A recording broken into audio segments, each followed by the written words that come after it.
Hello and welcome to another video. In today's video, I want to briefly talk about Patrick Dorgu as he arrives in Manchester, why United have signed him, what role he's going to fill, and exactly why I think he's going to be fairly transformative for the team, more in attack than anything else, where United have been struggling of late.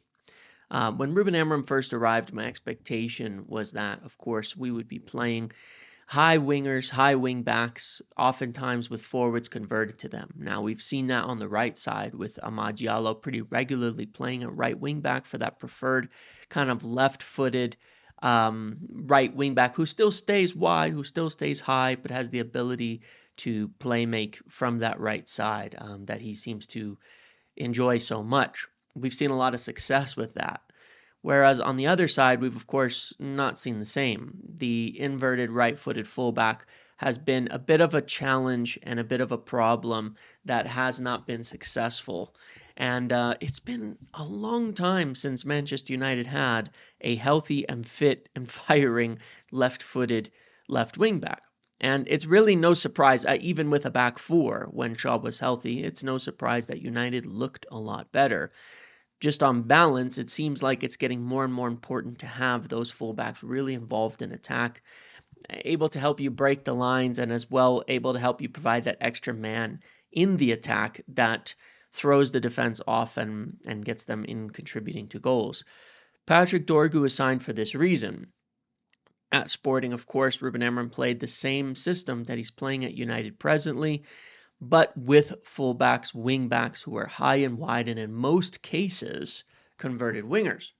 Now, we already have the news that United are going to be pursuing Giovanni Quenda, a right-sided, left-footed right wing back, very similar to Amad Diallo. And this video isn't about him, but it shows that the intention is to continue this balance of keeping attacking threat from these wide areas and fullbacks, wingbacks going high and wide. And Patrick Dorgu is once again probably the closest of all of the players we've been linked with in terms of wingbacks themselves or fullbacks themselves to being a forward, given that he has also played in many instances at right wing back. Now, at right wing itself. Now, when we take a look at him, it's hard to tell too much exactly what he's done because he does not play for a very good team. I believe they're in a relegation battle, though they did win their last game. But if we look positionally where he plays, we can see he obviously plays on the left back, at left back on that left defensive side. And in those instances, obviously, doesn't get forward altogether that much, but he's also played a number of games at right wing. As an attacker. So is it an option where in a certain game, maybe we want to play him at right wing back because it suits us and get Ahmad into the front line so that we have two attackers on that side? Sure. That is also an interesting possibility that we may see given that he has the ability to do so, but primarily he will be for that left attacking side. Now, what's nice about this is we can see that, he's got 3 goals even. So he knows how to play around the box. He knows how to attack. He knows how to do all of those things. Otherwise, the statistics are not going to tell us too much, given that they're mostly about the team. But we can see positionally, he can play on both sides, and that natural left foot is there. In terms of his overall strengths, if we look at it, and you'll note this as well with Quenda, if you look at his stats in terms of fullbacks, look at these big numbers. High carrying of the ball. I think I've spoken about this many times on Ruben Amorim's teams, and it's one of the things that United still have to get to. A lot of times we look pretty stagnant, and some of this is the natural tendency of players to continue to want to look for the pass first, rather than taking the ball and carrying it. What Ruben Amorim wants from his fullbacks is for them to be somewhat of the outlet for those big switches from the back, from the midfield, that allows them to drop deep and interplay, but also pick the ball up wide, carry it forward into space, carry it forward into the final thirds, and get the team set up in attack. And then in many instances, work on crossing the ball. And a lot of those are low crosses. A lot of those are keeping it on the ground.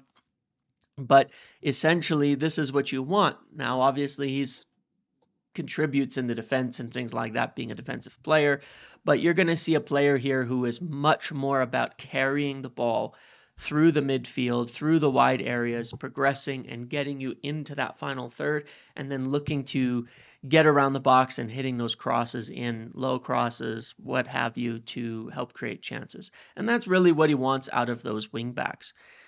So I think we'll see a vast improvement in the ability to progress the ball as we balance the wing backs a lot better through different areas of the team. And Patrick Dorgu suits that very well.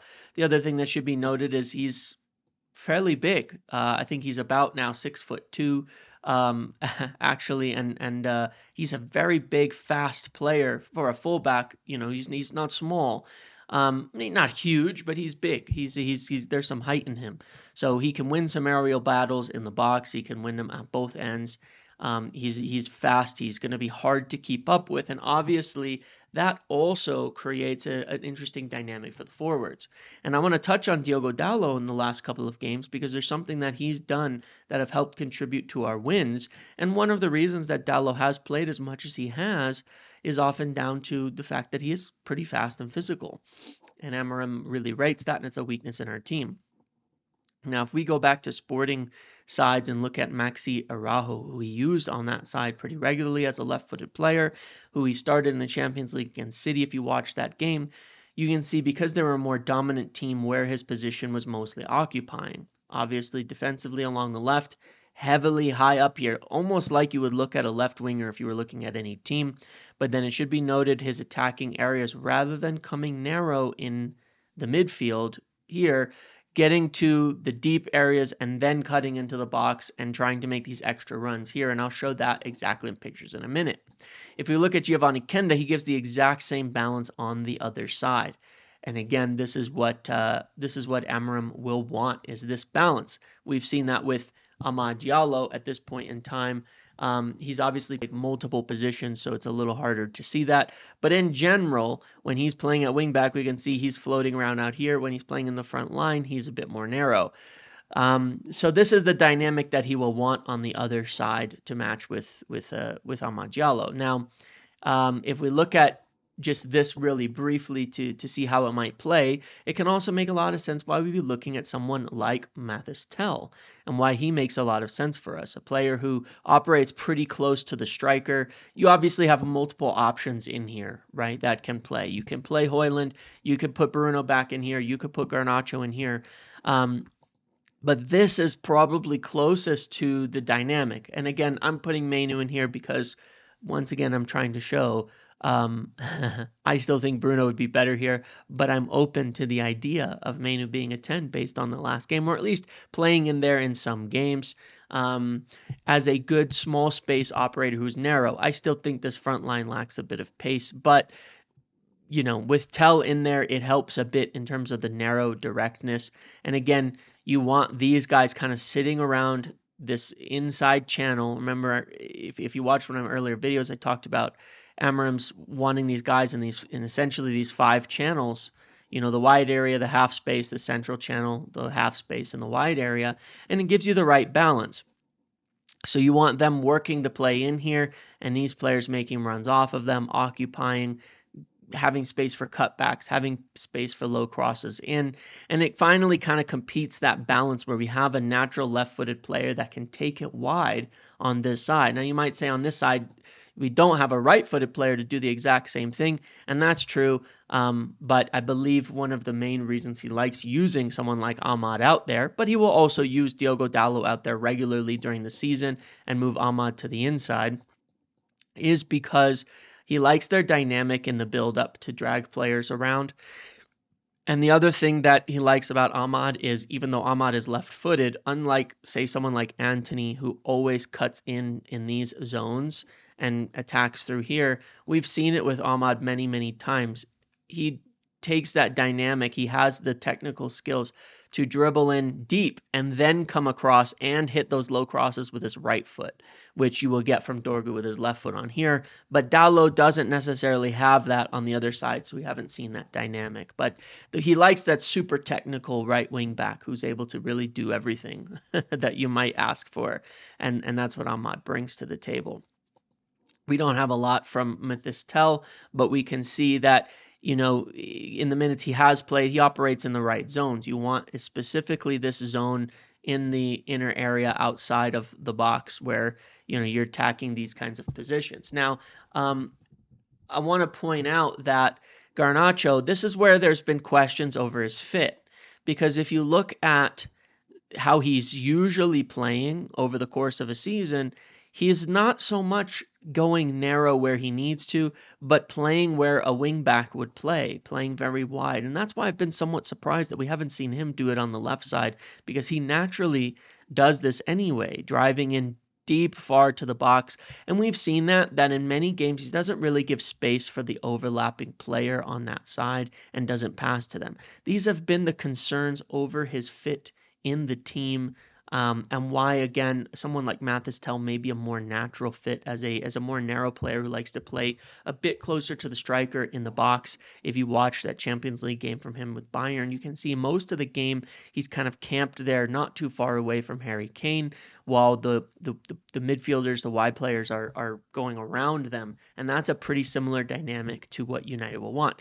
That being said, one of the reasons, where Amorim has recently been saying he's adapting and he's improving and he's getting better is because he's actually improved this dynamic exactly in the last couple of games.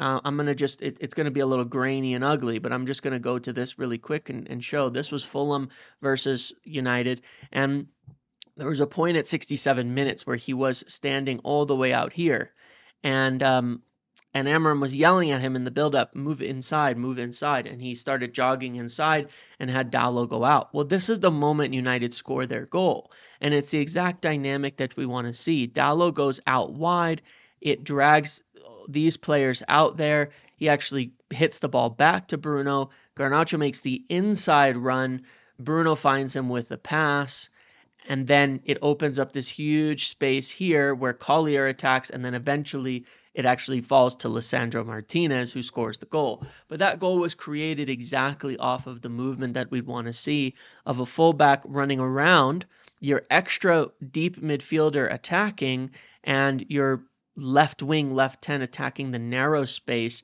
which opens up extra space here, but also just means they can get in behind and get dangerous in the box.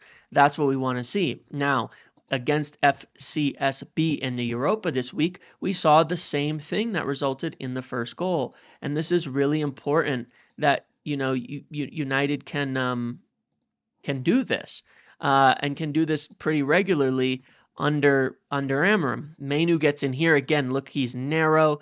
The wing back is wide. The 10 is running in the box.